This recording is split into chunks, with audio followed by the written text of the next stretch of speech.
Alun yr Arth a'r Llanast Mawr gan Morgan Thomas, cedwyr pob hawlfraint, all rights reserved. Diolch i Elolfa am ei cydweithrediad.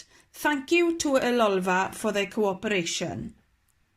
Un dyrnod, roedd Alun yr Arth yn chwarae efo'i awyren fach. Yn yr ystafell fyw. Taflodd yr awyren a'i holl nerth nes ei bod yn hedfan ar draws yr ystafell. O, dyma hwyl, chwarddodd Alun wrth iddo daflu'r awyren ac yna rhedeg ar ei hôl a cheisio ei dal. Ond nid oedd Alun yn sylwi ar y llanast roedd yn ei greu wrth chwarae ei gêm newydd.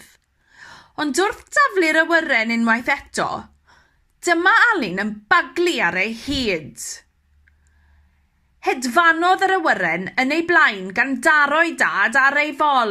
Wff, meddai ei dad mewn poen. O na, meddai Alun. Pan welodd dad y llanast ofnadwy, rhoddodd lond pen i Alun. Beth am yr ardd, meddai dad. Dyna lle ddylia ti chwarae gyda dy awyren, nid yn yr ystafell fyw.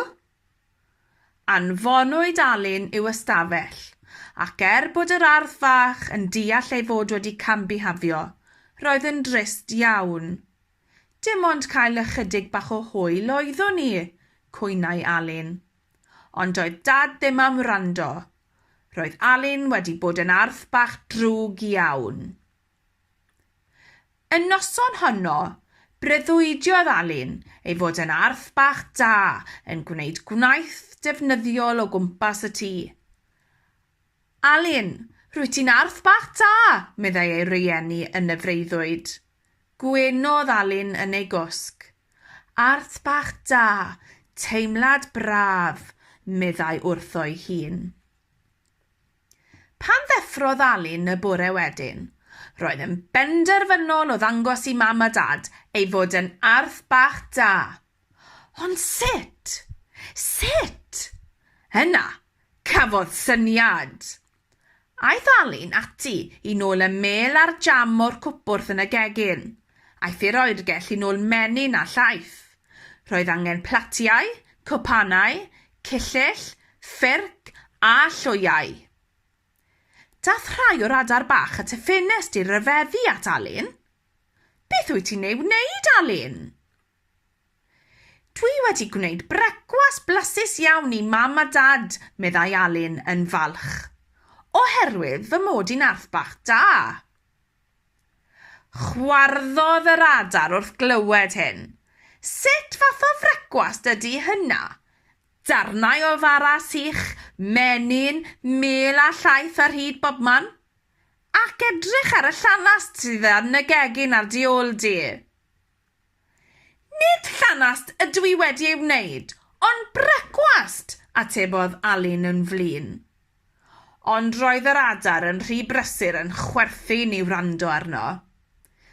Safodd Alun ar y bin sbwriel mwyn cyrraedd y ffenest a siwiodd yr adar i ffwrdd.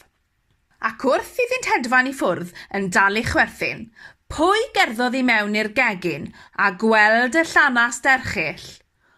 Ond mam a dad. Cafodd y ddau sioc o weld yr holl llanast yn y gegin a gweld Alun yn sefyll ar y bin sbwriel. Alun! Gweiddodd y ddau. O! Gweiddodd Alun mewn braw. Neidiodd i'r awyr gan gwympo'r bin a thaflu'r sbwriel ar hyd y llawr. Eistedda Alun ar y llawr yn disgwyl diolch gan mam a dad am wneud brecwas blasus iddyn nhw. Ond, mawr syndod iddo, ffrau fawr gafodd Alun gan ei rieni am greu llanast mawr, unwaith eto. Gyrrwyd Alun i'w ystafell. Roedd y peth mor anheg. Roedd ei rieni wedi camddeall yn llwyr. Ceisio bod yn ardd bach da oeddwn ni, dywedodd Alun wrth iddo ddringo'r grisiau. Ond doedd mam a dad ddim am wrando. Ond ar ôl ychydig, dychwelodd un o'r adar bach ac egluro'r cwbl i mam a dad. Ceisio gwneud brecwas blasus i chi oedd Alun, medda'r aderyn. Damwain oedd y llanast. Aeth mam a dad i fyny at Alun i'w ystafell i roi mwythau iddo. Mae'n ddrwg gen i Alun am roi bai ar gam i ti, meddai mam, a finne hefyd, meddai dad.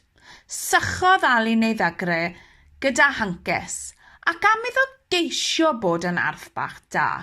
Cafodd fynd allan i'r ardd i chwarae efo'i awyren a'i ffrindiau newydd, yr adar bach.